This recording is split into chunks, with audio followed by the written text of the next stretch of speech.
ዘር ቆጠራ እናንገባ ከተቆጠረም ዘራችን ከየት ላይ የሚጀምረው ነው? ምንድነው? ከሰማይ። ሌላ ነገር ውስጥ አንገባም። ይሄንን አንደራደርበትም። የእግዚአብሔር ዘር የተመረጠን ሕዝብ መሆናችንን እናውቃለን። ለቤተ ክርስቲያን ጠባቂ እንዲሆኑ በሾሟቸው በሊቃነ ጳጳሳት በካህናት አንደራደርም። ጠላት መጀመሪያውኑ ማጥቃት ሲጀምር የሚያጠቃው ቅጥርን በመነቅነቅ አጥርን በማፍረስ አስቡት። የት የተመቸ ዘመን ላይ ክርስቲያኖች ኖሮ ነው? በእያንዳንዱ የተሰበከበት ዘመን ላይ ከጌታችን ከኢየሱስ ክርስቶስ ጀምሮ ምቹ የሆነ ዘመን ነበር እንዴ ለክርስቲያን? ክርስቶስስ ይህን አላረገው?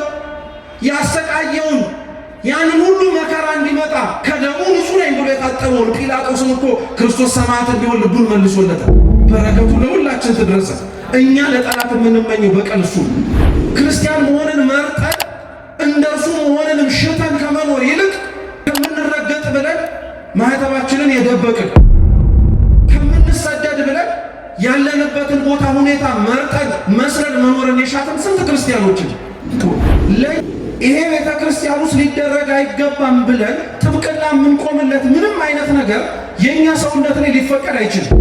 በፍጹም የትም ቦታ ብሎ ቅጥራችንን ማክበር የዘራበትን መሬት ፍሬ እንዲያመጣና እንዲያወጣ ከመንከባከብ ይልቅ ስናንቀላፋ ጠላት የዘራብን ዘራ ነው የምንበላለው፣ የምንወጋገው፣ እርስ በርሳችን የምንጠላለው። አው ያላወቅናቸው እሾሆች አሉ ክርስቲያኖች። አሁን ያለንበት ክፉ ጊዜ ሄደ።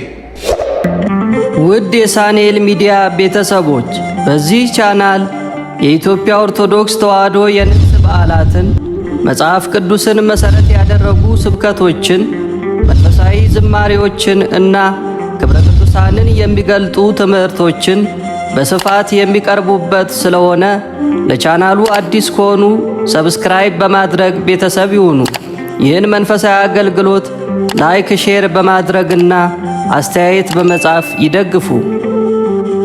ቤተ ክርስቲያናችን ደግሞ ወጣቱን በወጣት መምህር ሰዓታቸውን አክብረው ተገኝተዋል።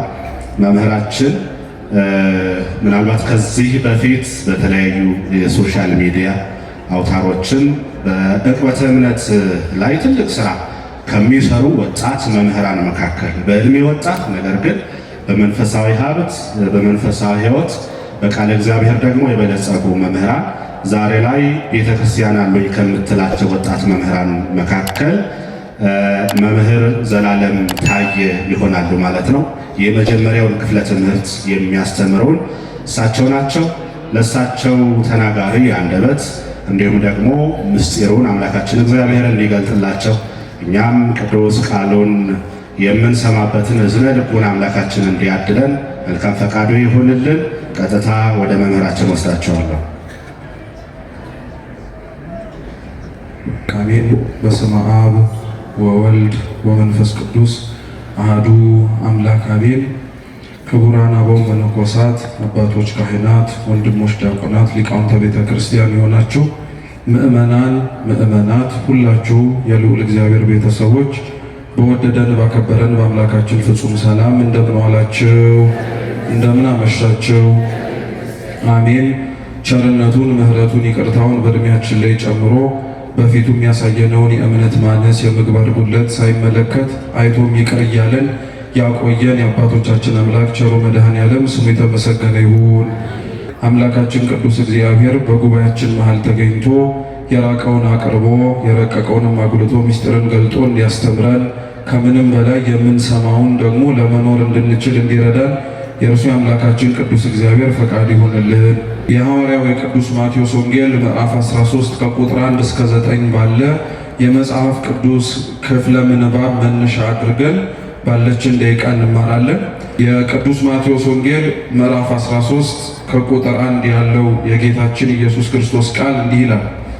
በዚያን ቀን ኢየሱስ ከቤት ወጥቶ በባሕር አጠገብ ተቀመጠ። እርሱም በታንኳ ገብቶ እስኪቀመጥ ድረስ ብዙ ሰዎች ወደ እርሱ ተሰበሰቡ። ሕዝቡም ሁሉ በወደቡ ቆመው ነበር። በምሳሌም ብዙ ነገራቸው፣ እንዲህም አላቸው። እነሆ ዘሪ ሊዘራ ወጣ። እርሱም ሲዘራ አንዱን በመንገድ ዳር ወደቀ፣ ወፎችም መጥተው በሉት። ሌላውም ብዙ መሬት በሌለበት በጭንጫ ላይ ወደቀ። ጥልቅ መሬትም ስላልነበረው ወዲያው በቀለ። ፀሐይ በወጣ ጊዜ ጠወለገ፣ ስርም ስላልነበረው ደረቀ። ሌላውም በእሾህ መካከል ወደቀ፣ እሾህም ወጣና አነቀው። ሌላውም በመልካም መሬት ወደቀ፣ አንዱም 100 አንዱም 60 አንዱም 30 ፍሬ ሰጠ። የሚሰማ ጆሮ ያለው ይስማ ይላል።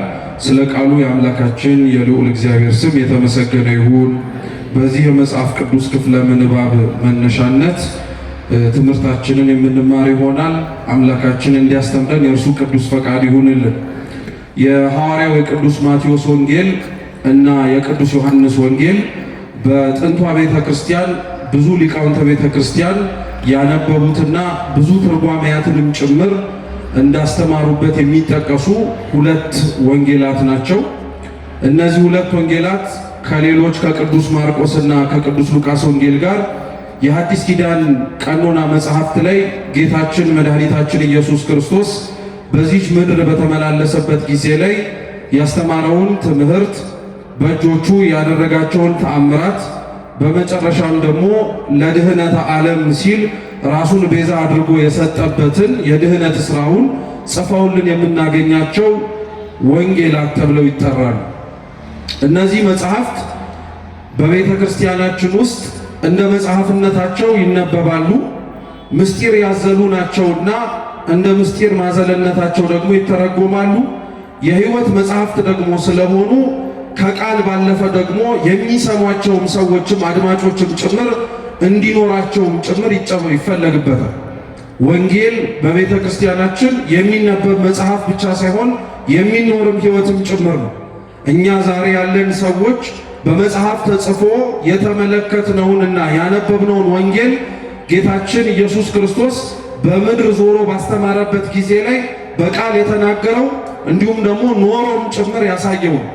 ለዛ ነው ጌታችን ኢየሱስ ክርስቶስ ተማሪዎቹ ለነበሩት ለደቀ መዛሙርቱ ያስተምራቸው የነበረውን ትምህርት አስቀድሞ ከማድረጉም በኋላም ጭምር ይነግራቸውማል። ከነገራቸውም በኋላ ደግሞ ፈጽሞ ድርጊቱንም ያሳያቸዋል።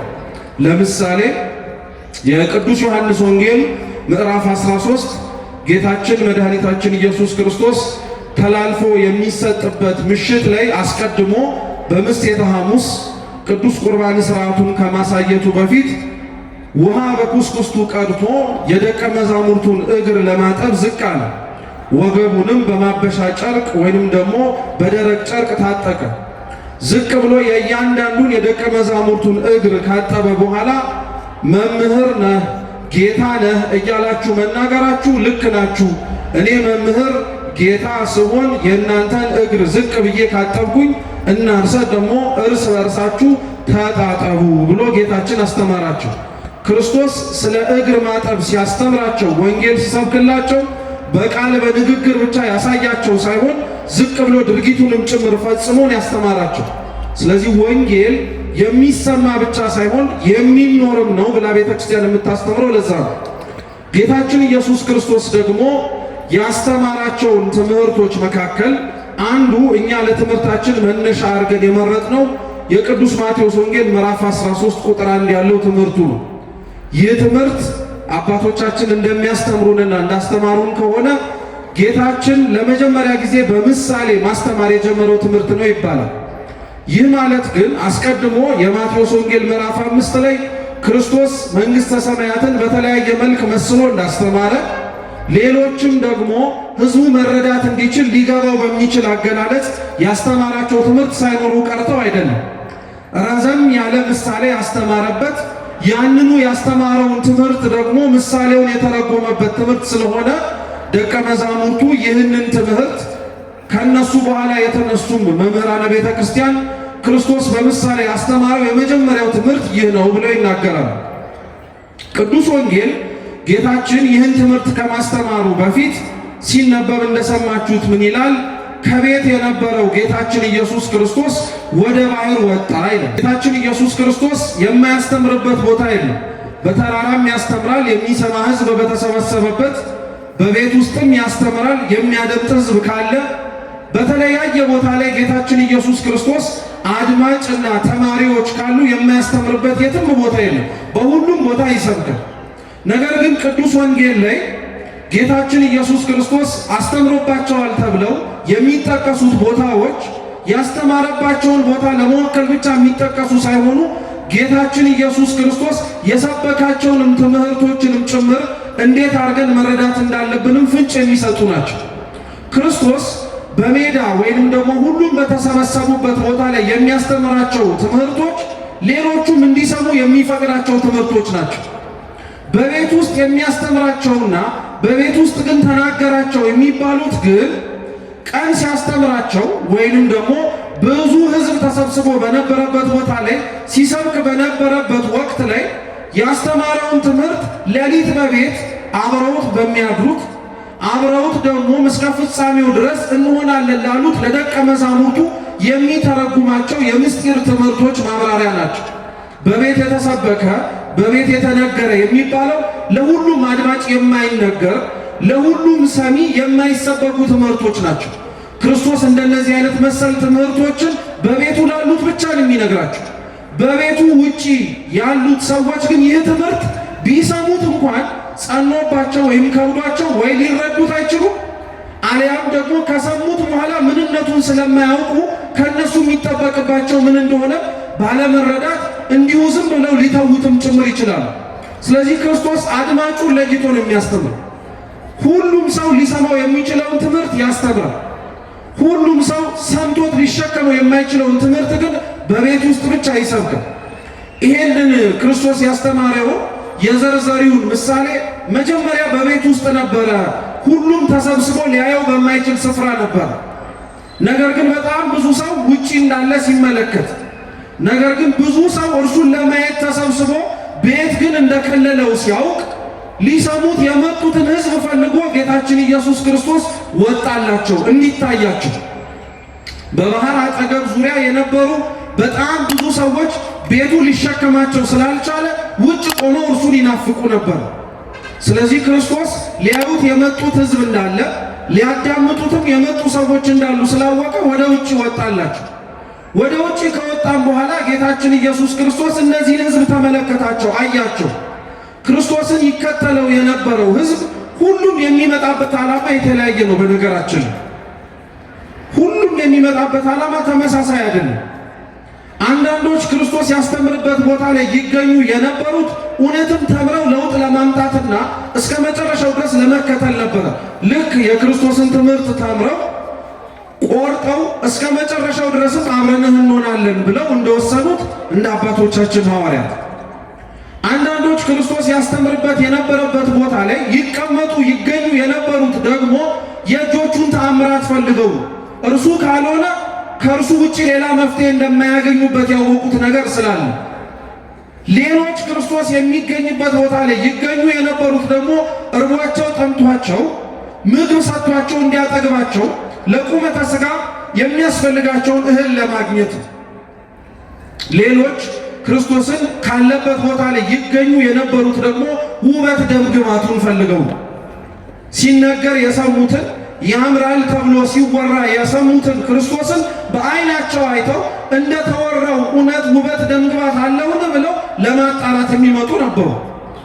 ሌሎች ደግሞ ክርስቶስ ካለበት ቦታ ላይ ይገኙ የነበሩት ለክስ ለወቀሳ ሲያስተምር ከሚገኝበት ስህተት ካለ እንኳን በዛ ስህተቱ ወቅሰው ሰድበው አሊያም ደግሞ ክስ መስርተው ሊገሉት ስለሚፈልጉ ልክ ክርስቶስን ቤተ ክርስቲያን ውስጥ ያላችሁ ልጆች ክርስቲያኖች ስሙ።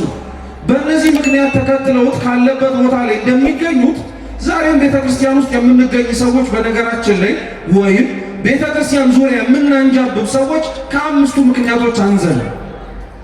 አንዳንዶቻችን የመጣነው እውነት ሰምተን ለመለወጥና እስከ መጨረሻው ድረስ ከእግዚአብሔር ጋር ለመኖር ነው። ይህን እግዚአብሔር ለሁላችን ያደርግልን።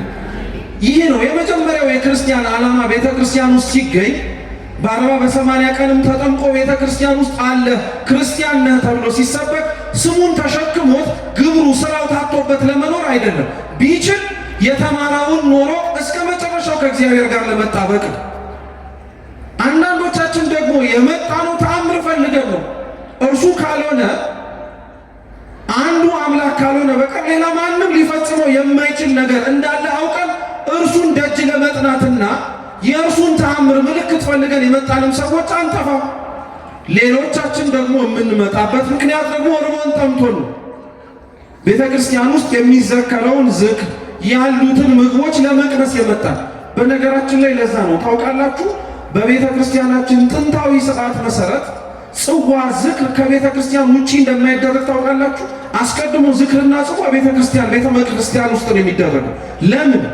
በየመጠለያ ዙሪያዎች ውስጥ ዝክርና ጽዋ ቤተ መቅደስ ቤተ ክርስቲያን አካባቢ እንዲደረግ የሚፈለገው በዛ ድግስና በዛ ዝክር መሰብሰብ ምክንያት የዕለት ምግባቸውንና የዕለት መጠጣቸውን አጥተው የሚመላለሱ ክርስቲያኖች ወይንም ደግሞ የራባቸው ሰዎች በልተው ጠግበው ረክተው ለዘካሪው በረከት ለማስገኘት ለሚበሉት ለሚጠጡት ደግሞ የሚፈልጉትን ነገር ከቤተ ክርስቲያን ለማግኘት። አሁን ዝክራችን ጽዋችን ድሃዎችን ከመመገብና እነርሱን አጥግበን መንግሥተ ሰማያትን ከማውረስ ምክንያት አልፎ ሀብት የምንለካካበት የትከሻችን መለካከያ ከሆነ ሰንብቷል። እውነት ነው። ሰው የሚዘክረው፣ ሰው የሚያበላው፣ ሰው የሚያጠጣው ያጣውን ነበረ ድሮ። አሁን ላይ ግን ያጡትን ከምናበላው ይልቅ እኛን የሚመስሉንን ዘክረው ነገ ላይ ደግሞ ምን ሊያመጡና የተሻለ ነገር ሊያሳዩን ይችላሉ የምንላቸውን ሰዎች የምንሰበስብበት አይደለም ዝክርና ጽዋ። የቀደመችው ቤተክርስቲያን ስርዓቷ ይህ ነበር። ስለዚህ ቤተክርስቲያን ውስጥ የሚገኙት ሰዎች ልክ ክርስቶስን ለመስማት እንደሚመጡት ሰዎች እርቧቸው ጠምቷቸው የሚመጡ ሰዎች አሉ። ሌሎች ደግሞ እንዳልኳችሁ ክርስቶስን ይከተሉት የነበሩት ውበት ደምግባቱን ለማየት ነው። ዛሬም የቤተክርስቲያን ውበት ማርኮት የሚመጣ ሰው አለ። ታውቃላችሁ፣ ለመማር ሳይሆን እንዲህ ስንሰበሰብ ደስ የሚለው ሰው አለ። ቤተክርስቲያኑ ቅጥር ግቢው በሰው ሲሞላ በዓሉን ለማክበር ክርስቲያኖች ሲሰበሰቡ ማርኮት የሚመጣ ሰው አለ። ለበዓል የሚመጣው ክርስቲያን ማለት ነው። አንዳንዶቻችን ደግሞ አንጠፋም። ዛሬ ደግሞ ካህናቱ፣ ቤተክርስቲያኑ፣ ሊቃነ ጳጳሳቱ ምን ሊሉን ነው? እስኪ ደግሞ ዛሬ ተናግረው ምን ስህተት ፈልገን እናገኝባቸው ይሆን ብሎ ውጭ ያለ ሌላ የማያምን ሰው አይደለም ብላችሁ አምኖ የተጠመቀ ሰው ያንን ፈልጎ የሚመጣ ሰው አለ። ክርስቶስ አያችሁት በምን አይነት መልክ የተለያየ ሰሚ አብሮት እንደሚያደምጠው የነበረው። ሁሉንም ሊመጥን የሚችል ትምህርት ነበር የሚያስተምረው። ሁሉም ሰምተውት ሊስተካከሉበት የሚገባውን ወንጌል ነበር ይሰብክላቸው የነበረው። ስለዚህ ጌታችን ኢየሱስ ክርስቶስ አድማጩን አውቆ የሚያስተምር መምህር ነበር። ስለዚህ ይኖርበት ከነበረበት ተቀምጦበት ከነበረበት ከቤት ወጣና ወደ ባህሩ ወደብ ተጠጋ። ብዙ ሕዝብ ያየው ይናፍቀው የነበረውን አምላካቸውን ማየት ጀመሩ፣ ተመለከቱት። ማዳመጥ ደግሞ ፈለጉ፣ ትምህርቱን መስማትም ናፈቁ። ስለዚህ ጌታችን ኢየሱስ ክርስቶስ በታንኳ ላይ ተቀመጠና ወይንም ደግሞ ታንኳ ላይ ቆመና ባህር ላይ ተጭኖ እየተንሳፈፈ ሌሎቹን ማስተማር ጀመረ። እነሱ ሊሰሙት የመጡት ወደብ ላይ ናቸው። ምን ላይ ናቸው? ወደብ ማለት ደረቅ መሬት የብስ ላይ ናቸው። እርሱ ደግሞ ታንኳ ላይ ቆሞ በኃይሉ ላይ እየተንሳፈፈ ነው የሚያስተምራቸው።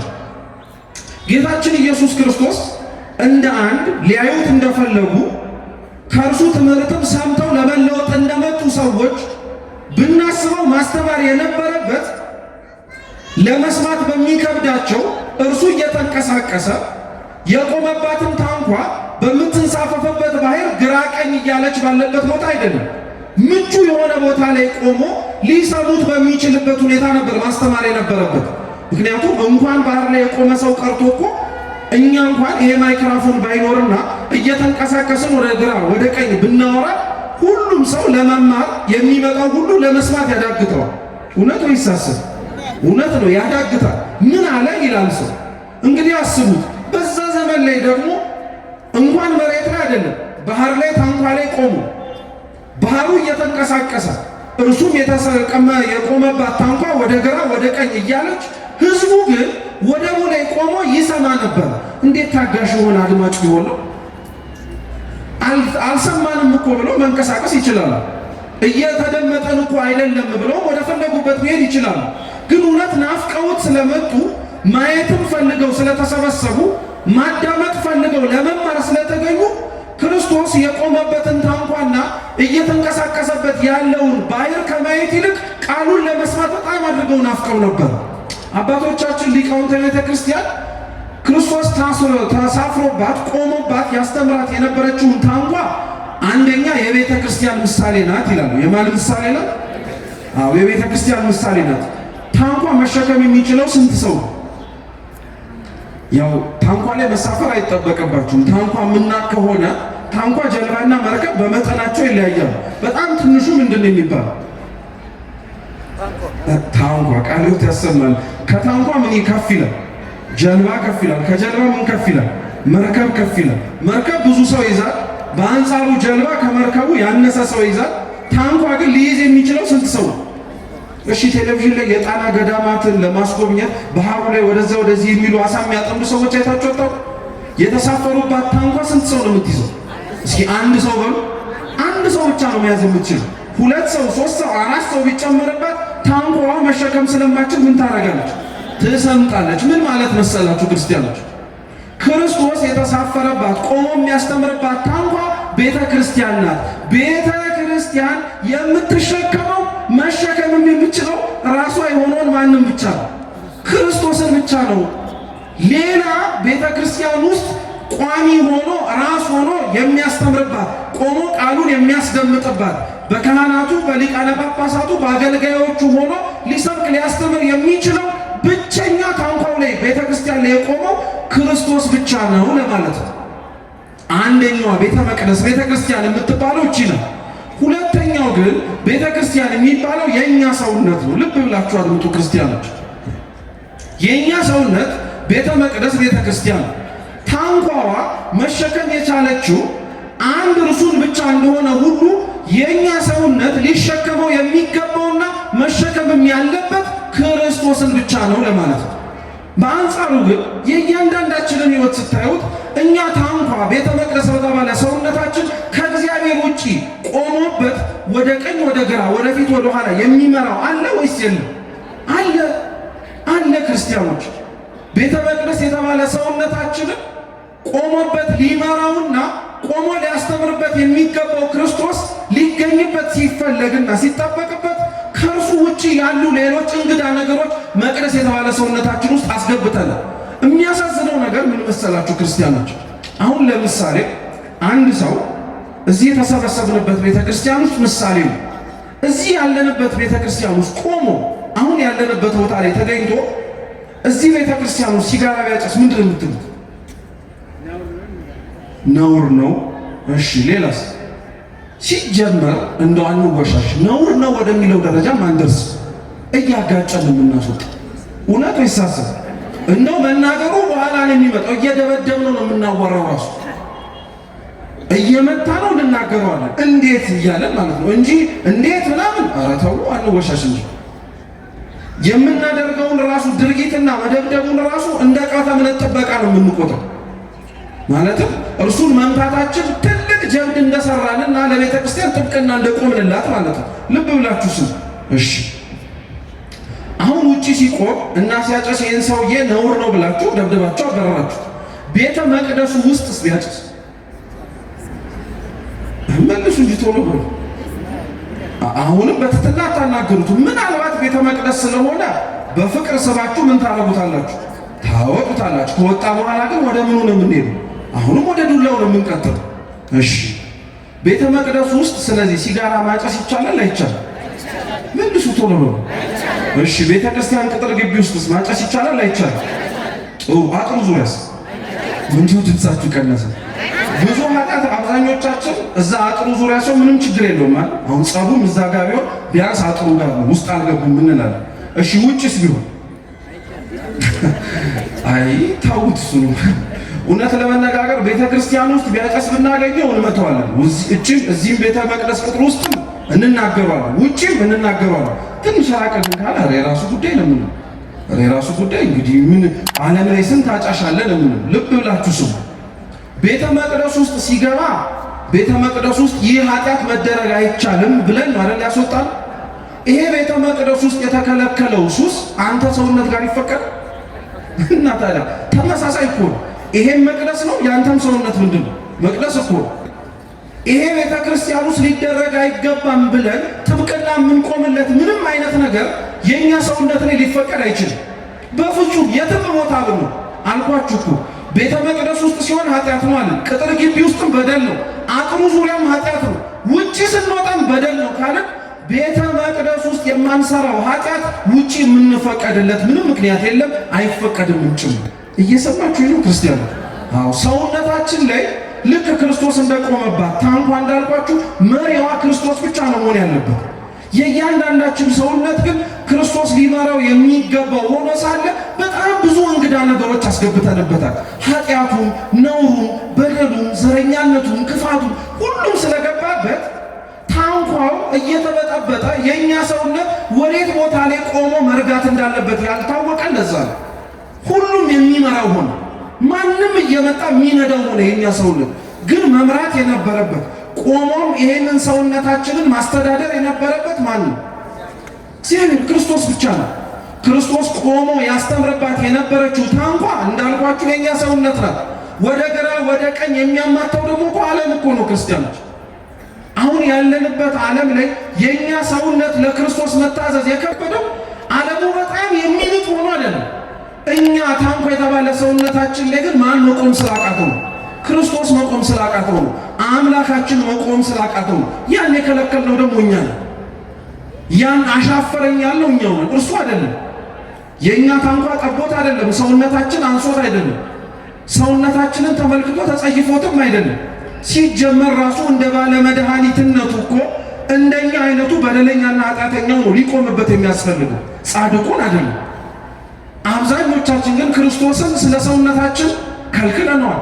ለዛ ነው ጻድቅ አባት ጴሜን ሲናገር ምን ይላል መሰላችሁ? ጌታዬ ሆይ ምላሴ የሚለውን ልቤ እንዲለው አስለምዶኝ።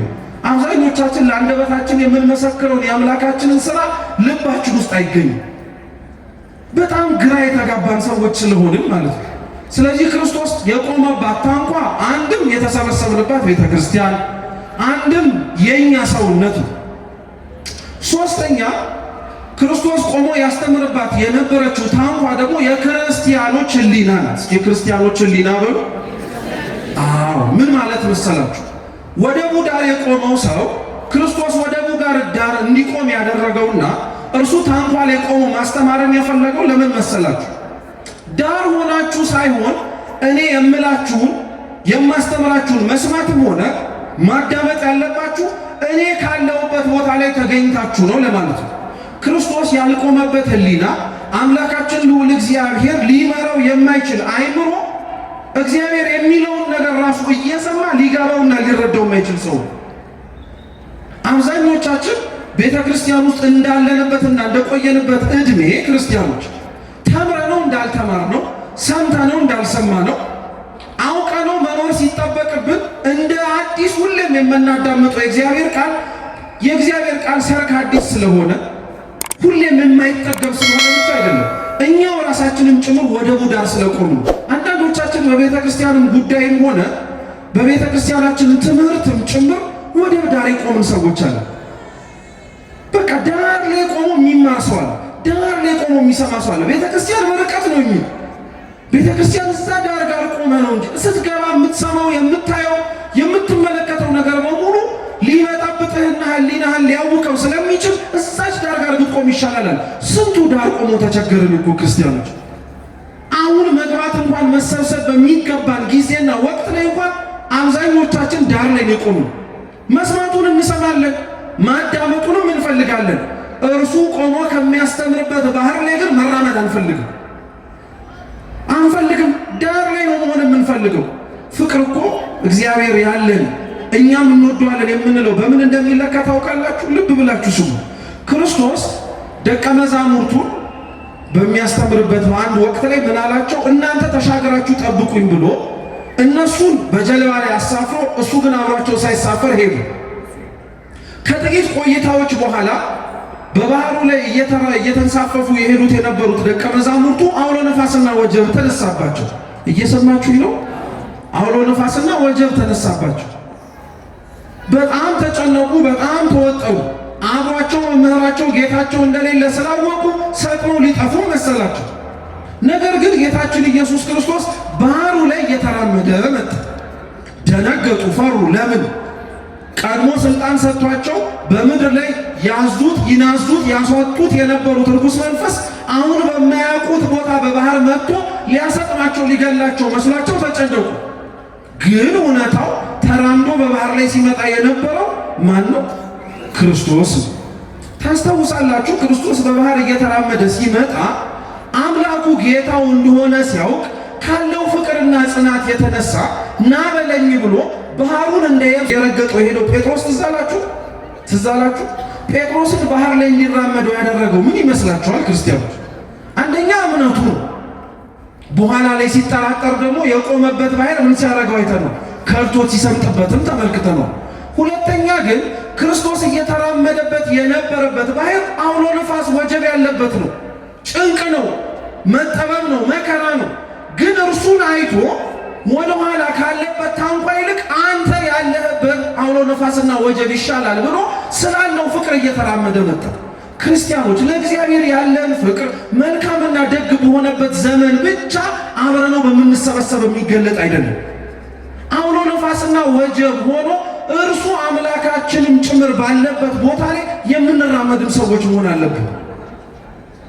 እውነት እነዛ ወደቡ ዳር የነበሩት ሰዎች ሊያዩትና ትምህርቱንም ሰምተው ሊለወጡበት ናፍቀው ቢሆን ኖሮ፣ ፍቅራቸውም የጸና ቢሆን ኖሮ እርሱን ታንኳ ላይ መሆኑንና እየተንሳፈፈ ያዩትን ባህር ላይ እየተራመዱ መሄድ እንኳን ቢያቀታቸው እየዋኙ መጠጋት ይፈልጉ ነበር። ለዛ ነው ክርስቲያኖች ወደብ ዳር መሆን አያዋጣንም። ለሁላችን የቤተ ክርስቲያናችን ጉዳይ ለእያንዳንዳችን እንደሚመለከተን ካመንን መሰብሰብ አለብን፣ መግባት አለብን። ከቤተ ክርስቲያናችን ቅጥር ግቢ ሆነን አባቶቻችንን ማድመጥ አለብን። እዛ ዳር ሆነን የምንኖረው ክርስትና የክርስቶስን ድምፅ እየሰማን ነው እንጂ ከቅርብ ተጠግተን እያየነው ላይሆን ይችላል። እየሰማችሁ? ምክንያቱም ሩቅ ላለ ሰው አስመስሎ ራሱ ለመውራት እኮ እና ለማሳሳት በጣም ቀላል እንደሆነ ታውቃላችሁ። ሩቅ ያለ ድምፅ ብቻም ቢሰማ ሰው እኮ ማን እንደሚያወራው ስለማያውቅ ድምፅ በመስማት ብቻና በማስደመጥ ብቻ ሊያሳስተውና ሊነጥቀውም ጭምር ይችላል። ብዙዎች እኮ ወደ ዳር ጫፍ ሆነው ከቤተ ክርስቲያን ጥግ ላይ ሆነው ስለቀሩ ብቻ እኮ የሚሸሹ የሚኮበልሉ የሚጠፉ ሰዎች እኮ አሉ። ስለዚህ ክርስቶስ ወደ ዳር እንድንሆን አንፈልግም፣ ቢችል እንድንጠጋ ነው የሚፈልገው። ልብ ብላችሁ ስሙ። ጌታችን መድኃኒታችን ኢየሱስ ክርስቶስ ከዛ በኋላ የተሳፈረባትና ቆሞ ያስተምርባት ከነበረችው ታንኳ ላይ ሆኖ ማስተማር ጀመረ። ምን አለ? ዘሪ ዘሩን ሊዘራ ወጣ አለ። ዘሪ በሉ፣ ዘሩ ሊዘራ ወጣ። ታሪኩን ተደጋጋሚ በብዙ ሊቃውንተ ቤተ ክርስቲያን ስለተማርነው ታውቁታላችሁ። ምንም አዲስ ነገር ሊኖርበት አይችልም፣ ወንጌል ላይ የተጻፈ ስለሆነ ማለት ነው። ታሪኩን ቀጥታ ጌታችን ኢየሱስ ክርስቶስ ሲያስተምር ዘሪ ዘሩን ሊዘራ ወጣ። አንዱን መጀመሪያውን ማለት ነው በመንገድ ዳር ጣለው፣ አዋፈ ሰማይ መጥተው ወሰዱት አለ። ሁለተኛውን በጭንጫ መሬት ላይ ጣለው፣ ከፍ አለ፣ አወጣ። ነገር ግን ፀሐይ ሲመታው ጠወለገ፣ ደረቀ አለ። ሶስተኛው መሬት የጭንጫ መሬት፣ ከጭንጫ መሬቱ በኋላ አሸዋማ መሬት ነው። ልብ ብላችሁ አድምጡ። ያንን መሬት ላይ የተዘራው ዘር ደግሞ ከፍ ብሎ እንዳይታይ እሾህ ነቀው አለ። አራተኛውና የመጨረሻው መልካም መሬት ነው አለ። ጌታችን ኢየሱስ ክርስቶስ ይህንኑ ትምህርት ራሱ መልሶ ተርጉሞ አስተምሮታል። መሬቱ ልባችን እንደሆነ፣ የሚዘራው ዘር ራሱ የአምላካችን ቃል እንደሆነ፣ የተለያዩትን መሬቶች ላይ ያለው ሁኔታዎች ደግሞ ሰው የሚሰማውን ቃል እግዚአብሔር ሊያስኖረው የሚችላቸው ምክንያቶች ናቸው አለ። ክርስቶስ ይህን ትምህርት ለማስተማር ሶስት ነገሮችን የጠቀመው፣ ሶስት ነገሮችን ተጠቅሞ፣ የመጀመሪያው ዘር ነው። እስኪ ዘር በሉ። ሁለተኛው መሬት ነው። እስኪ መሬት በሉ። ጥሩ፣ እንዳንረሳው አንድ በአንድ እንመልከት። ዘር በቅዱሳት መጽሐፍት እንደየአገባቡ የተለያየ ትርጉም ነው ያለው። አንደኛው ዘር እንደዚሁ እንዳነበብነው የመጽሐፍ ቅዱስ ክፍለ ምንባብ ከሆነ የሚወክለው ወይም የሚያሳየው በገጸ ምንባቡ ብቻ ብንመለከተው ገበሬ የሚዘራው ምንድን ነው? ዘር፣ ፍሬ ወይንም ደግሞ ምርት አገኝበታለሁ የሚለው እህል ነው ልንለው እንችላለን። ሁለተኛው ዘር እየተባለ የሚጠቀሰው ቅዱሳት መጽሐፍት ላይ ደግሞ የሰው የሚገኝበት ትውልድ፣ የአይሁድ ዘር፣ የአሕዛብ ዘር እየተባለ ሲጠራ ከማን እንደተገኙ ዘሩን ለማጠየቅ። ሶስተኛው ዘር እየተባለ የሚጠቀሰው ደግሞ በአጠቃላይ ያለን ትውልድ ነው። ለምሳሌ እስራኤላውያን እንደ ዘር ሊመሰሉ ይችላሉ። አሕዛብም ሙሉን ዘር ይባላል። በተናጠል የተወለደበትን ቤተሰብ ብቻ ሳይሆን ሙሉ ሀገሩን ማለት ነው። አንድ ብላችሁ ያዙ። ለእስራኤላውያን የዘር ጉዳይ በጣም ከባድ ጉዳይ ነው። ልብ ብላችሁ ስሙ። ራሱ ቅዱሳት መጽሐፍት ራሱ ሲጠራቸው እስራኤላውያንን የተመረጡት ዘር እየተባሉ ነው የሚጠሩት። እግዚአብሔር መርጦ ያዘጋጃቸው ድህነት ዓለም የሚፈጸምባቸው የነቢያት ትንቢት የተተነበየላቸውና የሚፈጸምባቸው ዘሮች ናቸው ይባላል። ስለዚህ ዘር ለነሱ የምርት ጉዳይ ብቻ ሳይሆን የተመረጡ እንደሆነ ማጠየቂያ ነው። ሁለተኛው ደግሞ የመረጠው መሬት ነው። እስኪ መሬት በሉ። መሬትም ለእስራኤላውያን ቀላል ጉዳይ አይደለም። ከነበሩበት ከግብፅ ባርነት አሰድዶ አውጥቷቸው ከዛም በኋላ እንገባበታለን ብለው ተስፋ እስካረጉት ከነአን ድረስ ያረጉት ጉዞ የመጡባቸው መሰናክሎች ያን ሁሉ አልፈው በምርኮ ተሰቃይተው ይህን ሁሉ ጭንቅ የገቡት መሬት ለመውረስ ነው። ምን ለመውረስ? መሬት ለመውረስ ነው። ስለዚህ የመሬት ጉዳይ ለነሱ ቀላል አይደለም። ካሉበት ቦታ መውጣት አይፈልጉም። ካሉበት ቦታ መንቀሳቀስ አይፈልጉም። ያቺ መሬት እግዚአብሔር ቃል ገብቶ የሰጠናት ብለው ስለሚያምኑ። ሁለት ሶስተኛ ክርስቶስ እነዚህን ሕዝብ የሚሰማውን ለማስተማር የተጠቀመበት ደግሞ እሾህ ነው። እስኪ እሾህ በሉ። እሾህ ነው። እሾሁ ደግሞ በቅዱሳት መጽሐፍ አሁንም እንደየአገባቡ የተለያየ ትርጉም አለ።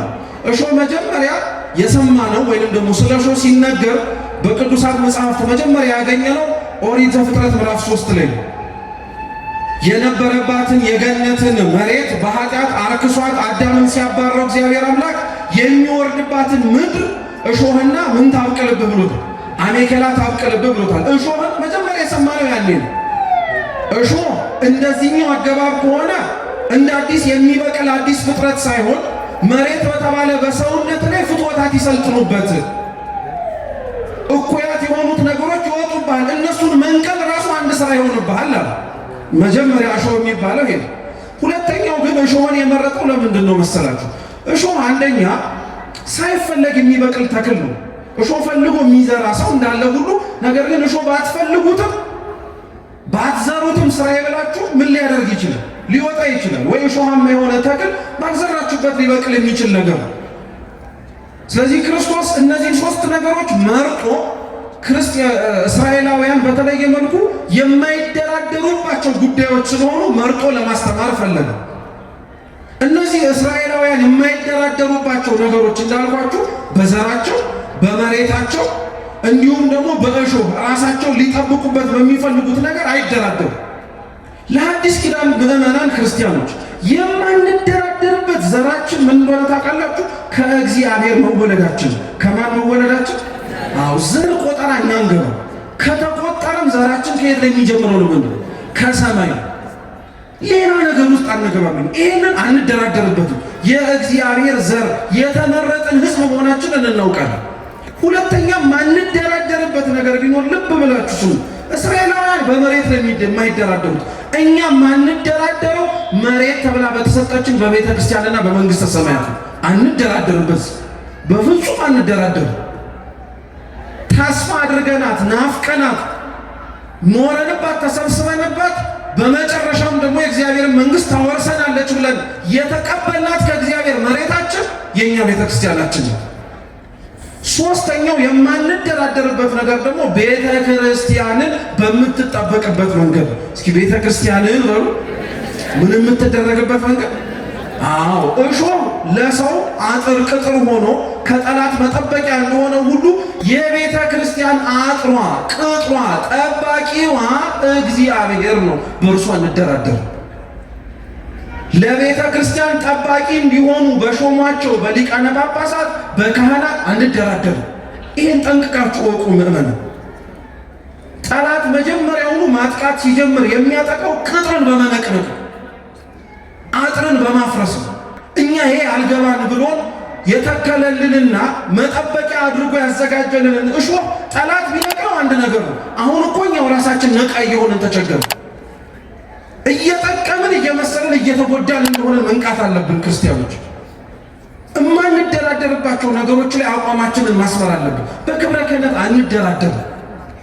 በቤተ ክርስቲያናችን ጠባቂ በሆነው በልዑል እግዚአብሔር በቅዱሳኑ አንደራደርም። በእንደዚህ አይነት ነገር ያመነው ይመን ያላመነው አይመን።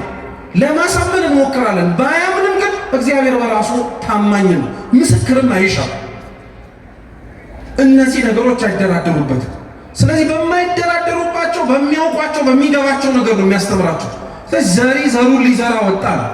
የትኛውም ገበሬ ዘሪ ለመዝራት ሲወጣ የተደለደለ ዘሩን ለመሸከምና ለማብቀል ምቹ የሆነ መሬት መርጦ ነው።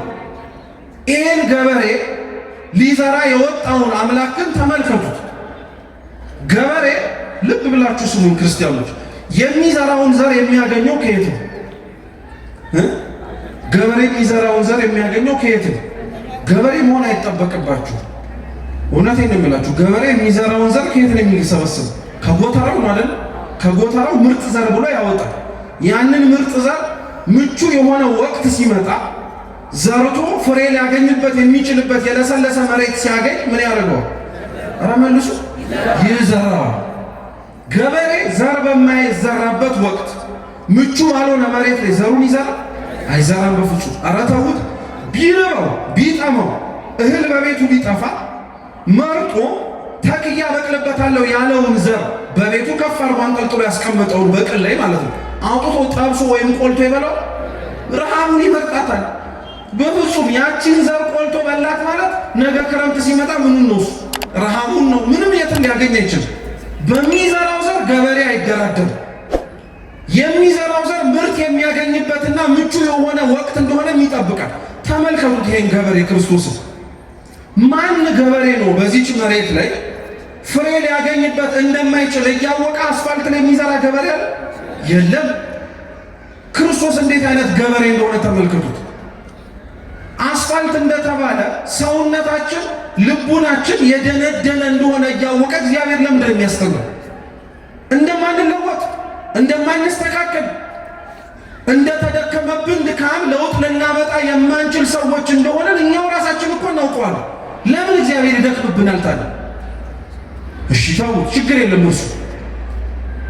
ሁለተኛው መሬትስ ፀሐይ ሲመጣ የሚያደርቅ መሬት እንደሆነ ስር ቆንጥጦ ይዞ እንደማይችል እያወቀ እዛ መሬት ላይ ገበሬ ዘሩን አይዘራም። ክርስቶስ ፀሐይ የተባለ መከራ ሲመጣ ስራችን ወደ ውስጥ የሰረጸና ቆንጥጦ መሬት የያዘ እንደሆነ የመመልከት ማየት እኮ ይቻላል። እንዳልሆነ እየተመለከተ ግን ይዘራብናል። አሁን መከራ ሲመጣ እንደምንጠራጠርና እንደምንክድ እያወቅ ስሙ። አሁን ይሄም አላንስ ብሎ እሾሃማ የሆነ በጥቅማ ጥቅም ተታለን ለዚህ ለመሬታዊ የሆነው ህይወታችን ተመችቶን እንድንኖር ስለመረጥን ብቻ ጥለነው እንደምንሄድ እያወቀ አሁንም ዘር የተባለ ቃሉን ይዘራል። መጨረሻው መልካሙ መሬት ላይ መዝራቱ ያን ያክል አይደንቅም። ምክንያቱም ምርት እንደሚያገኝበት ይታወቃል። ወንጌሉም ራሳቸው ሲያስተማሩን ደቀ መዛሙርትም 30፣ 60፣ 100 ያማረ ፍሬ ሰብስቦበታል። እሱ ላይ መዝራቱማ ልክ ነው። እግዚአብሔር እንዴት አይነት አምላክ እንደሆነ አያችሁት ክርስቲያኖች? እንደ አለት የጸና ልብም ኖሮን ምንም አይነት ነገር እንደማይሰነጥቀው ለእኛ ለራሳችን እንኳን እያሉ የኔ ልብ እኮ ጽናቱ ምንም አይነት ነገር ሊሰብረው የሚችል አይነት ነገር ነው እያለን ራሳችን እየተናገርን እንኳን እየሰማ የእኛን ቃል አምኖ የእርሱን ዘር ከመዝራት ግን አይቆጠብም። እንኳን እግዚአብሔር አልሰማን። እውነቴን ነው የምላችሁ። አንዳንዶቻችን የምንናገረውን ነገር እግዚአብሔር የእውነት ሰምቶን ከእውነትም ተቀብሎን ቢሆን ኖሮ ማናችንም ልባችን አለት ነው ያለን ሰዎች ደጁ ለመሰብሰብ አንችልም ነበር። ሰምቶ እንዳልሰማ ስለሆነ አንለወጥም ያልነው እኛ ነን እንጂ እርሱ ሊለውጠን የሚችል አምላክ እንደሆነ ስለሚያውቅ ዘሩን ይዘራል። ስለዚህ እግዚአብሔር እየወጣ የሚዘራው ዘር ምቹ የሆነ መሬትን ባይቀመጥና ባይስተካከልለትም ከመዝራት አያውቁም። ሰው ቃለ እግዚአብሔርን ላለመስማት፣ ላለማዳመጥ፣ ሰምቶም ላለመለወጥም ብዙ ምክንያት ቢዘረዝርም እግዚአብሔር ግን ልንለወጥበት የሚያስፈልገንን ቃሉን ከመስበክ ግን ለዘመናት አላቋረጥም፣ ወደፊትም አያውቁም። ከእርሱ ቃል ውጪ ሊያንጸን፣ ሊያስተካክለን፣ ሊገነባን የሚችል ምንም ነገር ስለሌለን ክርስቲያኖች እውነቴን ነው የምላችሁ፣ መጽናት ትፈልጋላችሁ? መከራ ሲመጣ ባለንበት መቆም ትፈልጋላችሁ? ዛሬ መስከረንለታል ያልነውን አምላካችንን ነገ ረሃብ፣ ስደት፣ ሰይፍ፣ ስለት ሲመጣ አንገታችንን መስጠት ትፈልጋላችሁ? ቃለ እግዚአብሔር ስሙ። የአምላካችንን ቃል ቁጭ ብላችሁ አድምጡት። እማንሰማው ከሆነ በፍጹም እንደዛ ልንሆን አንችልም። የማንታዘዘው ከሆነ እርሱም እንደዛ ሊሆንልን አይችልም። እውነቴን ነው የምላችሁ። ዛሬ ስላልሰማ ነው ስላላዳመጥ ነው እንደኛ ምቾትና ሐሳብና ፍላጎት እየተንቀሳቀስን ስለሆነ ነው የከበድ ነው እንጂ እውነት አስቸጋሪ በጣም አይነት ምስቅልቅሉ የወጣ ዘመን ላይ ብቻ ስለደረስን አይደለም። እኛው ራሳችን የዘመኑን ክፋት እየተመለከትን ወደ እግዚአብሔር መሰብሰብ ሰውነታችንን ራሳችን ሳይሆን እርሱ እንዲመራው ስላልፈቀድን። ያ ቢሆን ኖሮ ክርስቲያኖች ሲጀመር ራሱ አስቡት እስኪ የት የተመቸ ዘመን ላይ ክርስቲያኖች ኖሮ ነው? በእያንዳንዱ የተሰበከበት ዘመን ላይ ከጌታችን ከኢየሱስ ክርስቶስ ጀምሮ ምቹ የሆነ ዘመን ነበር እንዴ ለክርስቲያኖች? ክርስቶስ ያስተምርበት የነበረበት ወቅት ላይ እንኳን እኛ ተማሪዎቹ የነበርን ክርስቲያኖች የነበሩት ሐዋርያትን ቀርቶ እርሱን ራሱን እኮ ቢያገኙት ሊገሉት ስለሚፈልጉ እኮ ድንጋይ ይዘው ያሳድዱት ነበር፣ እየተሰወረ ስለሚጠፋባቸው እንጂ። ሐዋርያትስ በሚያስተምሩበት ዘመን ላይ ምቹ ነበር እንዴ? አይደለም እኮ። በስንት አይነት ነገር ተፈትኗል። አይሁድን ሲያስተምሩ እነርሱ በጠበቁበት መንገድ ክርስቶስ ሰው ሆኖ ስላላስተማረ ይቀበሏቸው። ስለ ራሳቸው ስጋዊ ጥቅም ማጣት ሲሉ ወንጌል እንዲሰበክ አይፈልጉም። አሕዛብ ሲሰበክላቸው ከባዕድ አምልኮ ከተለያየ የእንግዳ ሐሳብ ስለመጡ እምነቱን ቢቀበሉትም እንደነሱ ሐሳብና መረዳት አድርገው ከተለያዩ አስተምሮቶቻቸው ጋር እየቀየጡ ግራ ያጋቡት ነበር። ይሄም አልበቃ አለ። ሐዋርያት አልፈው ሐዋርያን አበው ሲተኩ የሚያስተምሩ መምህራን እንኳን መከራና ስቃይ እየበዛባቸው እየታሰሩ እየተሰደዱ በቆሙባቸው ቦታዎች ላይ ታግተው እየቆሙ የአናብስት መቦጫጨቂያ ራት ሆነው እኮ የሰነበቱት። የትኛው ዘመን ነው ለክርስቲያኖች እውነት በጣም ምቹ ሆኖ ያደገኘው ዘመን የምንለው? ባልተመቸ ጊዜ ላይ እኮ የተሰበከ ወንጌል እኮ ነው ያለን እኛ። አይገርማችሁ? ባልተመቸው ወቅትና ዓለም ላይ ተዘርቶ ይሄንን ሁሉ አፈራ፣ ይሄንን ሁሉ ሰው ሰበሰበ። በጣም ነው የሚገርመው። 12 ሆነው ነው ይሄንን አልጭውን ዓለም ያጣፈጡት። እኛ 70-80 ሚሊዮን እኮ ያበላሸው። እንደነሱ መኖር ብንችል ኖሮ እንደተደከመብን ድካም አፍርተን ቢሆን ኖሮ እኮ ክርስቲያኖች ቆሞ የሚያስተምረን ሰባኪ ራሱ አያስፈልገንም ነበር። እያዩን ክርስቲያን መሆናችንን ይታወቅ ነበር። አሁን እውነት ያረግነው ነጠላ ቢወልቅ አይምጣ እንጂ ያሰርነው ማህተብ ባይቀመጥ እርስ በርሳችን ተያይተን ክርስቲያን መሆናችን ይታወቅ ይሆን? አይታወቅም። በጣም አስቸጋሪ ነው። በጣም አስቸጋሪ ነው። ለዛ ነው ጌታችን ኢየሱስ ክርስቶስ ዘሩን የዘራባቸው ያስተማረባቸው የቆመባቸውና የደከመባቸውን መሬቶች ሊቃውንተ ቤተ ክርስቲያን የኛ ልቡና ናቸው የሚሉ። አንዳንዶቻችን ፍሬ ማፍራት የከበደን እንዳልኳችሁ በተለያየ ቦታ በማይመች ሁኔታ ላይ ስለሆንን ነው። ምን ማለት መሰላችሁ? አስፋልት በየትኛውም ተአምር ዘር ስለተዘራበት ብሎ ወደ ዘርነት አይለወጥም። ልብ ብላችሁ ስሙ። የተዘራውም ዘር አስፋልት ላይ ስለሆነ ደረቅ መሬት ላይ ስለሆነ አላፈራም ከምረገጥ የአዋፍም ምግብ ከመሆን እየሰማችሁ የአዋፍም ምግብ ከመሆን ደረቅ መሬት ልሁን አይደል? በደረቅ መሬት ላይ የተዘራው ዘር ሁሌም ዘር ነው። ደረቅ መሬቱ ሁሌም ደረቅ መሬት ሆኖ ነው የሚሰነብተው። ምን ማለት መሰላችሁ? ጠርጡለስ የሚባል የቤተክርስቲያን ታሪክ ላይ ያለ ሊቅ ዘር ተብሎ የሚጠራው የእግዚአብሔር ቃል ብቻ ሳይሆን ዘር ተብሎ የሚጠራው ወደ መሬት ገብቶ ፈርሶ በስብሶ ብዙ ፍሬ የሚያወጡ የሰማዕታትም ደምም ነው ይላል። ምን ማለት መሰላችሁ? እግዚአብሔር አምላክ ሰማዕታትን፣ ክርስቲያኖችን፣ ቅዱሳንን የሚዘራቸው ፍሬ ማግኘትና እነሱን ፍሬ ማፍራት በሚመቸው በመልካም መሬት ላይ ብቻ አይደለም። እንደ አስፋልት ልባቸው በጸና እነርሱን ተመልክተው ለመሆን ሊመኙ በማይችሏቸው ልበ ደንዳና በሆኑ ሰዎች መካከል ያስቀምጣቸው። ለምን? ዘሮቹን ደረቅ መሬት ላይ የሚያረጋቸው ከእኛ ትምህርት እንድንወስድ ነው። እውነቴን የምላችሁ የትኛውም ዘር እንዳልኳችሁ አንረገጥም፣ መረገጥ ታከተኝ ብሎ ደረቅ መሬትን ልምሰል አይልም። ሰማዕታትም እንዲሁ ሁሉ ቅዱሳንም በማያምኑ ሰዎች መካከል እንዲኖሩ የሚፈለገው የማያምኑትን ሰዎች ተመልክተውና አይተው ከሚረግጡን፣ ከሚያሳድዱን፣ ከሚገፉን እነሱን መስለን እንኑር እንደማይሉ ነው አስተማሪያ እንዲሆኑ። በአንጻሩ ግን የእኛን አኗኗር ተመልከቱ።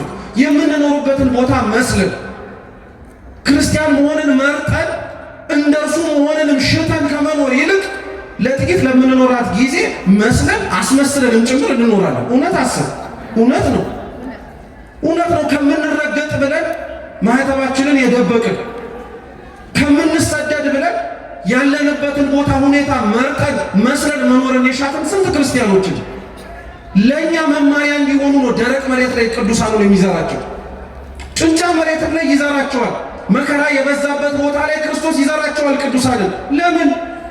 መከራ አሳቆን፣ መከራ ከብዶ፣ መከራው በዝቶብን የምንደርቅ ሰዎች አለ። ሲጀመር ክርስቲያኖች እንደው ክርስቶስ ባስተማረበት የምሳሌ ትምህርት ተመልከቱ። ፀሐይ አንድን እጽዋት ሊያጠወልግ የሚችለው እንዴት ነው? አንደኛ ሲበዛበት ነው አይደል? በጣም ሲከር።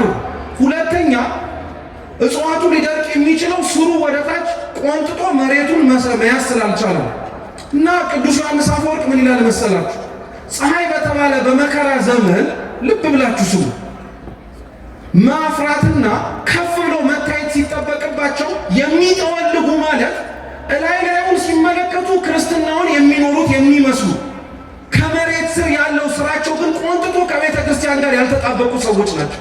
እኛ ማለት ነው እላይ ላዩን ስንታይ እንኳን መከራ እንኳን ሰይፍ እንኳን እሳት ምንም ሊመጣ ምንችል የምንመስለው፣ ውስጣችን ግን ቆንጥጦ ውስጣችን ግን ሳርስሮ መሬት ካለበት ልንነቀል በማንችልበት መልኩ ራሳችንን ስላልተከልን እንኳን መከራ ቀርቶ ማንም እየመጣ እንደፈለገው ያደርገን። እኛው ራሳችንን መበረታት ያለብን ክርስቲያኖች፣ እኛው ራሳችንን ስር ሰደን ማደግ ያለብን። መከራ ለክርስቲያን የሚያሳቅቀው እኮ አልነበረም። መከራ ለክርስቲያን እኮ የሚያስለቅሰው አልነበረም። እኛ የሰማዕታቱን ገድልና የሰማዕታቱን ታሪክና ክብር ስናከብር በዓላቸውን ስንዘክር አልቅሰን ነው እንዴ? ቅድስት አርሴማ ሰማዕት ሆነች ስንል ጊዮርጊስ 70 አላውያን ነገሥታትን ብቻውን ተዋጋቸው፣ አሸነፋቸው። በመጨረሻም ድል መንሳት ሲያቅታቸው ሰማዕትነት እንዲቀበል ገደሉት ሲል አልቅሰን ነው እንዴ? እልል ብለን እኮ ነው የምናከብረው፣ ከፍ አድርገን ድምፃችንን አሰምተን። ምክንያቱም ለዓለም ከመኖር ለክርስቶስ መሞት ስለሚሻል፣ ምክንያቱም ለጥቂት ጊዜ ብለን ተመችቶን ከምንገኝ ለዘላለም ሕይወታችን መኖር ስለበለጠብን። መከራ ለክርስቲያኖች አያሳቅቀንም፣ በፍጹም ሊያሳቅቀንም አይገባም። ግን ስር ካልሰደድን ወደ ውስጥ ደግሞ እግዚአብሔር ካለበት ልንነቀል በማንችልበት መልኩ ካላደግን ሊያሳቅቀን የማይገባው መከራ ያሳቅቀናል። ሊያስፈራን የማያስፈልገው ነገር በሙሉ ያስፈራናል። ሊያስደነግጠን የማያስፈልገው ነገር በሙሉ ያስደነግጠናል። ሶስተኛውን መሬት ያው ነው። እሾሁን ተመልከቱት። እሾህ የማይጠበቅ ነገር ነው። ገበሬ በተቻለው አቅም ዘሩን መሰብሰብ እንዲችል ከአረሙ ከምኑ ይደክማል። በደንብ አድርጎ ነው የሚደክመው። እያደገ እንኳን ሳለ ወደ ማሳው እየወረደ መንቀሉን አያቆም። ያ እሾህ ሊመጣ የሚችለው እንዴት እንደሆነ ታውቃላችሁ? ክርስቶስ የማቴዎስ ወንጌል ምዕራፍ 13ን ከዚህ ካኛ ካነበብነው ትምህርት ቀጥሎ ሌላ ያስተማራቸው ትምህርቶች አሉ። እዛ ትምህርት ላይ አሁንም ተመሳሳይ የሆነ የዘር መዝራት ትምህርት ያስተማረዋል እና ምን ይላል? ራሱን ክርስቶስ እንደ ዘርዘሪ ቀን ዘርቶ ማታ ላይ ግን እሱ ዘሩን ዘርቶ ከሄደ በኋላ ጠላት እንደዘራበት መሬቱ ላይ ይናገራል። ልብ ብላችሁ ስሙ ክርስቲያኖች። ሰውነታችን፣ ልቡናችን፣ አኗኗራችን ላይ እኛ እግዚአብሔር ዘርቶብን እኛ እርሱ አምላካችን ፍሬ እንድናፈራ ደክሞብን ከጨረሰ በኋላ ቅጥራችንን ማክበር የዘራበትን መሬት ፍሬ እንዲያመጣና እንዲያወጣ ከመንከባከብ ይልቅ ስናንቀላፋ ጠላት የዘራብን ዘራ ነው። አብሮ የሚያድግ እሾህ ማለት ነው። የምንበላለው የምንወጋጋው እርስ በርሳችን የምንጠላለው እውነት ችግር አንሶን ነው። እውነቴን እኮ ነው የምላችሁ፣ ችግር አንሶን ነው ይሄንን ሁሉ ነገር ጭምር የምንደራረበው። አው ያላወቅናቸው እሾሆች አሉ ክርስቲያኖች። ጠላት የኛን ዝቅ ማለት ወድቆ የሚዘራቸው አሁን ያለንበት ክፉ ጊዜ ይሄ ጠላት ሳናውቀው በማታ የሚዘራብን ዘራ ነው። አባቶቻችንን እንድንናገር ክብራቸውን ዝቅ እናድርግ፣ ሰድበን ለሰዳቢ እንድንሰጣቸው የቤተ ክርስቲያኒቷን ልዕልና እያስከበርን በሚመስል መልኩ ነገር ግን ራሳችንን ክርስቲያን መሆናችንን ሊገልጽ በማይችል አኗኗር እንድንመላለስ ያደርገናል። ያ ማለት እኮ እሾህ እኮ ነው። ታውቃላችሁ? አይነቅለን ነገር ገበሬው ከስንዴው ጋር አብሮ ተጣብቋል። አያኖረን ነገር ደግሞ እሾሁ አያስፈልግም። ጌታ እንዳለው ነው። መከር እስኪመጣ ድረስ ጠብቋቸው ነው። በቃ መታጨዱ እስኪመጣ ድረስ ጎተራው እስኪሰበሰብ ድረስ ጠብቁ ማለት ነው። በተለያየ ጥቅማ ጥቅም የታሰርን ማለት ነው። ይሄንን ነው ጌታችን ኢየሱስ ክርስቶስ ካስተማረ በኋላ የሚሰማ ጆሮ መስማትን ይስማል። ይሄንን ትምህርት ለምን መረጥ ነው መሰላችሁ ክርስቲያኖች? ያለንበት ዘመን ክፉ ስለሆነ ብቻ አይደለም፣ የዛሬውንም የመድኃኔዓለምንም ስራ ስለሚናገር ነው። በነገራችን እስኪ ከነበረበት ቤት በሉ ወደ ባህር ወጣ። ቤት የተባለች ገነት ናት። ቤት ውስጥ ማንም ሊያየው አልቻለም። የሚፈልገው ሁሉ ከቤቱ ወጥቶ ወደ ባህር ወጣ። ሕዝቡ ሁሉ አዩት ማለት ከነበረበት ከሰማይ ወርዶ ሰው ሆነ ማለት ነው። ዘሪ ዘሩን ሊዘራ ወጣ አይደለ? የሚሰማ ጆሮ መስማትን ይስማ ያለውን እኮ ነው። ስሙ በደንብ። ዘሪ ዘሩን ሊዘራ ወጣ። ያ ዘር የእግዚአብሔር ቃል ነው። የእግዚአብሔር ቃል የሚባለው ዘር ብቻ አይደለም። የዮሐንስ ወንጌል ምዕራፍ 1 ቁጥር 1 ላይ የእግዚአብሔር ቃልም እግዚአብሔር ነው ተብሎ ተነግሮናል እኮ። ቃል ክርስቶስ እንደሆነ ተሰብኮልናል። ዘሪ ዘሩን ሊዘራ ወጣ ማለት እግዚአብሔር አብ አንድያ ልጁን ዓለሙን እንዲሁ ስለወደደ ዘራው፣ ሰው ይሆን ዘንድ ወደ ምድር ላከው ማለት ነው። ያረፈበትስ መሬት ክርስቶስ የነበረበትን ቦታ ተመልከቱ። ክርስቶስ የት ነበረ? አንዳንድ ቦታ ላይ እንደ አለት የጸና ልብ ያላቸው ሰዎች ነበሩ። እነሱ ፈሪሳውያን ናቸው። ያሰቃዩት አይሁድ፣ ያስጨነቁት፣ መከራን እንዲቀበል ምክንያት የሆኑበት። እሱ እነሱን አልመሰለም። ሊያሳዩትን ጭካኔ እንኳን ሊመልስላቸው አልፈለገም። ሲይዙት መያዝ ይችል ነበር። ሲያንቁት ማነቅ ይችል ነበር። እጃቸውን ሲያነሱ ማድረቅ ይችል ነበር። እነሱ ያሳዩትን አጸፋ ግን ሊመልስላቸው አልመረጠም። ክርስቲያን በቀሉ የእግዚአብሔር ነው የሚለው ለምን እንደሆነ ታውቃላችሁ? ክርስቲያኖች እስኪ በቀል የእግዚአብሔር ነው በሉ። ምን ማለት ይመስላችኋል?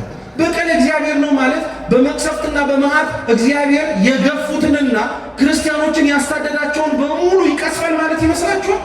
አይደለም እኮ ክርስቲያኖች፣ እግዚአብሔር ያንን ያደርጋል። በቀል የእግዚአብሔር ነው ማለት ምን ማለት እንደሆነ ታውቃላችሁ? ያሰቃዩአቸውን የገደሏቸውን ክርስቲያኖችን የእነሱን እምነት እንዲቀበሉ አድርጎ አሳምኖ እግዚአብሔር እነሱ ራሳቸው እንዲሰቃዩ ያደርጋቸዋል። ይህን አይነቱን በቀል እኛም ለጠላቶቻችን እንመኝላቸዋል። የገደሉትን እንዲሞቱለት፣ ያጠፉትን እምነት እነሱ መስክረው እንዲገኙበት እንመኛለን። አዎ እንዲህ አይነቱን በቀል እንመኝላቸዋለን። አሳይተውናል። ትዝ ይላቸዋል። ቅድስት አርሴማ እናታችን ያሰቃያትን ድርጣድስን አሳምነዋለች እኮ አይደንቅም? የገደላትን እርሷን እምነቷን ተቀብሎ እንዲሞቶናል። ክርስቶስስ ይህን አላረገው? ያሰቃየውን ያንን ሁሉ መከራ እንዲመጣ ከደሙ ንጹሕ ነኝ ብሎ የታጠበውን ጲላጦስን እኮ ክርስቶስ ሰማዕት እንዲሆን ልቡን መልሶለታል። በረከቱ ለሁላችን ትድረሰ። እኛ ለጠላት የምንመኘው በቀል እሱ ነው። እኛን መስለው ያሳደዱትን እምነት እኛን ሆነው መከራ ተቀብለው ክብር እንዲያገኙ በሰማይ እንዲሾሙ በክብር እንዲገኙ እኛ ይህንን የምንመኘው ክርስቲያን ነው። ቤተክርስቲያን ለዛ ነው ለጠላቶቻችን የምትጸልየው እኮ። ቤተክርስቲያን ለዛ ነው እኮ የምታነው። አንዳንድ ሰው አለ ለምን እንጸልያለን በዚህ ዘመን እርምጃ መውሰድ ነው ይባላል። አይደለም፣ ተው እንረጋጋ። ቤተክርስቲያን ከትናንትና ዘመኑ አንስቶ መከራ ሲመጣባት አጸፋውን የመለሰችው እጆቿንና የሚጠብቃትን ማንም በመጥራት ነው፣ እግዚአብሔርን በመጥራት ነው። አሁንም ከፍ አድርገን ድምፃችንን የምንጠራው ማንም ነው? እግዚአብሔር ነው። እርሱ መልስ እንዲሰጠን እንለምናለን። ደረቅ መሬት ማለት እሱ ነው። ሁለተኛውስ መከራ የበዛባቸው ሰዎች ጋር ክርስቶስ ነበረ። አዎ ተጨንቀው ተጠበው የነበሩትን በተለያየ መንገድ እርሱን መምሰልን እየፈለጉ ነገር ግን መከራ አሳባቸው ወደ ኋላ የሸሹትን ሰዎች ክርስቶስ አብሯቸው ነበረ፣ እየወሰዳቸው ካለበት ቦታ ላይ አብሮ እንዲሆኑ እያደረጋቸው። እሾሃማ መሬት ላይ ክርስቶስ ነበረ። ጥቅማ ጥቅም ያታለላቸው ክርስቶስ ወዶ መሰለ ይሁዳን ይመረጡ። እሾህ የተባለ የገንዘብ ጥቅም አስሮት እኮ ያስቀረው ሐዋርያ ነበር። ለምን አብሮት መሆን ፈለገ? በጣም አይደንቃችሁ? አሳልፎ ሽጦት እንደሚመጣ እያወቀ ለምን እግሩን ዝቅ ብሎ አጥበው? እኔ የክርስቶስ በይሁዳ በ30 ብር መሸጥ አይደንቃችሁ? አንድ ሊቅ ሲናገር ምን አለ መሰላችሁ? የክርስቶስን በ30 ብር ተሽጦ ይሁዳም አሳልፎ መስጠቱን ስትሰሙ አትደነቁ አለ። እንዴ እንዲያውም ይሁዳ በ30 ብር ነው የሸጠው፣ እኛ እኮ ድሉን ብናገኝ በነፃ እንሰጠው ነበር።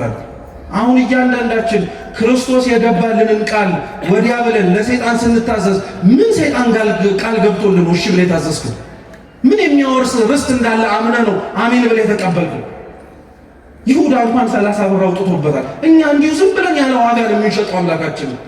እንዲሁ ዝም ብለን አኗኗራችን እሱን አይሰብክ፣ አስተሳሰባችን እሱን አያሳይ፣ ሁኔታችን በሙሉ እሱን አይመስል። ይሄ ነው ክርስቲያኖች መከራችንን የሚያጸናው እሱ ነው። ከውጭ ያለ መከራ ለቤተ ክርስቲያን ይበርድላት ይሆናል እንጂ ቆሞላት አያውቅም። ውስጥ ያለን እኛንን መስተካከል ያለብን መጀመሪያ እኛንን መታረም ያለብን ሁላችን እኛንን የሚሰበክልን ወንጌል መምጣት መሆን መለወጥ መቻል ያለብን እኛ። ለዛ ነው ክርስቶስ እሾህ በበዛበት ቦታ ላይ ተዘርቶ ነበረ። መከራ በሚያሰቃዩት ሰዎች መካከል ነበረ። እርጥብ መስቀል ሲያሸክሙት ተሸክሞላቸዋል። እሾህ እኮ ናቸው እነዚህ ሰዎች። ይወጉታል፣ በንግግራቸው ያቆስሉታል። ምራቃቸውን ርኩስ ምራቅ እየተፉበት ክብሩን ያሳነሱት መስሏቸው ይናገሩታል። ይሄ አላንስ ብሏቸው ልብሱን ገፈውት እንደተወጠረ ብራና መስቀል ላይ ያቆሙት። ይሄ ሁሉ እኮ እሾህ እኮ ነው። የታገሰው ለእኛ ሲል ስብከት እንዳይመስላችሁ ክርስቲያኖች። ክርስቶስ የሞተው ለእኛ ነው ሲባል እኮ የሞተን ለአንተ እንድትኖር እኮ ነው፣ ኖረ እንድትታይ እኮ ነው። አሁን እኛ ግን ክርስቶስ የሞተልን ሰዎች እኮ አንመስልም። መርጠን እየሞትን እኮ ነው። ሊገለን የማይችሉ እኮ ዘሮች ነን እኛ ታውቃላችሁ። ማንም መጥቶ ሊያጠፋን የማይችል ወደን ፈቅረን ራሳችንን ግን በኃጢአት እያቆሰልን መግባት የሌለበት ቦታ እየገባን ግን እየታረድን ነው። ለምን እንዴ? ተው ክርስቲያኖች፣ እንድንቃ እንጂ መበረታት አለብን። እስከ መቼስ እንዲሆነን እንዘልቀዋለን?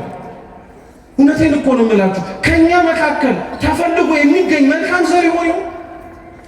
ከኛ መካከል ተገኝቶ እግዚአብሔር እንኳን እንዲያረኩበት የሚል ሰው ይኖር ይሆን? መልካም መሬቶች የተባሉ የሐዋርያት ልብ እኮ ነው እነሱ ጋር የተዘራው። ገበሬው ዘሬውን ዘር ሊዘራ ወጣ። ዘሩን ሲዘራ ሁሉም ሰው ያየው ነበረ። ክርስቶስ ሰው ሲሆን ሁሉም ሰው አይቶታል፣ ተመልክቶታል። ጻድቅ አጣጥሩትም ሁሉም ተመልክቶታል። ሰው ሳይሆን በፊት እኮ ማንም አያየው። እንኳን ጻድቃን ይቀሩና የሚሸከሙት መንበሩን ኪሩቤል እንኳን አይተውት አያውቁ። ክርስቶስ ግን መታየትን መረጠ ለኛ ሲል። እንዴት እኛ ለሱ ብለን መኖር ይክበደን? እንዴት ለሱ ብለን መኖር ይክበደን? ክርስቲያኖች እውነቴን ነው የምላችሁ፣ በጣም አድርገን መጠንቀቅ አለብን። በጣም አድርገን መንቃት አለብን። በእውነት አሁን ክርስቲያን ካልሆነን መቼም ልንሆን አንችልም። አሁን ቤተ ክርስቲያን ውስጥ ካልተተከልን መቼም ልንተከል አንችልም። ሌላ መከራ፣ ሌላ ሰቆቃ፣ ሌላ ጭንቅ አትጠብቁ። ያለንበት ይበቃናል። ቤተ ክርስቲያን ውስጥ ለመግባት ከሩቅ አንሁን፣ እንሰብሰብ። ምክንያት አንፈልግ፣ በዓል አንጠብቅ። ሁሌም ቤተ ክርስቲያን ውስጥ እንገኝ። ብንችል እናልቅስ፣ ብንችል እንዘን። ይሄ እንኳን ባይሆንልን የቤተ ክርስቲያን አምላክ ሁላችንን እንዲያይ እንጸልይ። ያልጸለይነውን ያለመንበትን ነገር ለምን እንወቅሳለን? ቤተ ክርስቲያን ጥፋት ያጠፉትን ብትወቅስ ጸሎት ጸልያ ልቡና እንዲሰጣት ለምና ነው። እኛ ያልጸለይንላቸው በአመራራቸው ማስተዋልና ጥበብን እንዲሰጣቸው ያልተማጸንላቸው ለምንድን ነው አባቶቻችንን አፋችንን ከፍ አድርገን ለመናገር ምንደፍር? ማናችን እዚህ ውስጥ ስለ ሊቃነ ጳጳሳት ጸልየ ነው? ማን ስለ ኤጲስቆጶሳት፣ ማን ስለ መነኮሳት ቆሞሳት፣ ማን ስለ ካህናት ዲያቆናት አገልጋዮች ጸልየ ነው? የራሳችን ጉዳይ ብቻ እንዴ የሚያሳስበን? ይሄ እኮ ማንቂያ ደውል ነው። ክርስቲያኖች ስለ ሁሉም ጸልዩ እያለን እኮ ነው እግዚአብሔር። ያ እንኳን እሺ አይሆን። በሁሉም መሬት ላይ የተዘራው ዘር ክርስቲያኖች፣ በሁሉም ቦታ መኖር የሚገባን እኛ ክርስቲያኖች ነው። መልካም ወቅት ብቻ እየፈለግን ክርስቲያኖች አንሆን። ደግኝ የሆነ ዘመን ብቻ እየናፈቅን ከእግዚአብሔር ጋር ለመጣበቅ አንሞክር። በሚመቸውም በማይመቸውም በሚሆነውም በማይሆነውም በሁሉም ጊዜ ክርስቲያን መሆን አለብን። ክርስቲያኖች በሁሉም ጊዜ ብንችል እስከ መቼ የሆነ ምቹና የሆነ ነውጥ የሆነ አልባሌ ነገር ስንሰማ ብቻ ነው የምንሰበሰበው? የሆነ መዓት መጣ ሲባል ብቻ ነው ሆ ብለን የምንሰበሰበው? አይደለም። ለቅዱስ ቁርባኑ ለመዓቱ እንዳለቀስን ማልቀስ አለብን። የተዘጉ አብያተ ክርስቲያናት እንደሚያስለቅሷችሁ ቅዱስ ቁርባን የማይቀበሉ ምዕመናን ሊያሳዝኗችሁ ያስፈልጋል። ዕጣን፣ ጧፍ፣ ዘቢብ የላቸውም ብለን የምንረዳቸውን ገዳማት ደጃቸውን ለማስከፈት እንደምንፋጠነው በውጭ ቆመው እግዚአብሔርን ያላወቁት ነፍሳት እንዲያውቁ መስራት አለብን፣ መድከም አለብን። በሁሉም ቦታ ክርስቲያን መሆን አለብን። ክርስቲያኖች በሁሉም ቦታ መታጣት የለብን።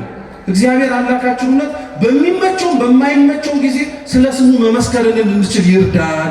የሰማነውን በልቦናችን ሰሌዳ ይጻፍልን።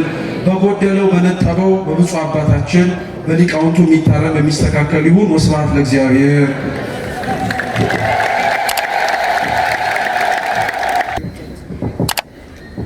ስለማይነገር ስጦታው ማን ይመስገን? ማን ይመስገን? ማን አስተማረን? ማንስ መከረን? ስለዚህ ማን ይመስገን? እግዚአብሔርን አመስግኑት። አሜን። የመከረን ያስተማረን የሕይወትን መንገድ ያሳየን የአባቶቻችን አምላክ መድኃኔ ዓለም ክርስቶስ ስሙ ይክበር ይመስገን። በእውነቱ መምህራችን አስቀድሜ እንዳልኳችሁ በእድሜ ወጣቱ መምህራችን እጅግ ጥልቅ በሆነ በሚጣፍጥ አንደበት የማቴዎስ ወንጌል ምዕራፍ 13 ከቁጥር 1 ጀምሮ የዘሩን ምሳሌ ወስዶ ለእኛ ለሕይወታችን የሚረባንን የሚጠቅመንን መልእክት በሚገባን መልኩ አስተምሮናልና መምህራችንን አምላካችን እግዚአብሔር ቃለ ሕይወት ያሰማልን በሉ። መርቋቸው። ቃለ ሕይወት ያሰማልን። የአገልግሎት ዘመናቸውን ይባርክልን። የወጣትነት ጊዜያቸውን ይባርክልን። ከዚህ በላይ ቤተክርስቲያንን እንዲያገለግሉ በጀመሩትም የዕቅበተ እምነት ዙሪያ ትምህርትም በርትተው ትውልድንም ለማዳን ምክንያት ከሚሆኑ መምህራን መካከል አንዱ ስለሆኑ እግዚአብሔር አምላካችን ስራቸውን አገልግሎታቸውን የተቃና የሰመረ ያድርግልን። እኛም በተማርነው ትምህርት 30፣ 60፣ 100 ያማረ ፍሬ እንድናፈራ ማን ይርዳን? አምላካችን እግዚአብሔር የሁላችን ፍጻሜ ያሳምርልን። ውድ የሳንኤል ሚዲያ ቤተሰቦች በዚህ ቻናል የኢትዮጵያ ኦርቶዶክስ ተዋሕዶ የንግስ በዓላትን፣ መጽሐፍ ቅዱስን መሠረት ያደረጉ ስብከቶችን፣ መንፈሳዊ ዝማሬዎችን እና ክብረ ቅዱሳንን የሚገልጡ ትምህርቶችን በስፋት የሚቀርቡበት ስለሆነ ለቻናሉ አዲስ ከሆኑ ሰብስክራይብ በማድረግ ቤተሰብ ይሁኑ። ይህን መንፈሳዊ አገልግሎት ላይክ፣ ሼር በማድረግና አስተያየት በመጻፍ ይደግፉ።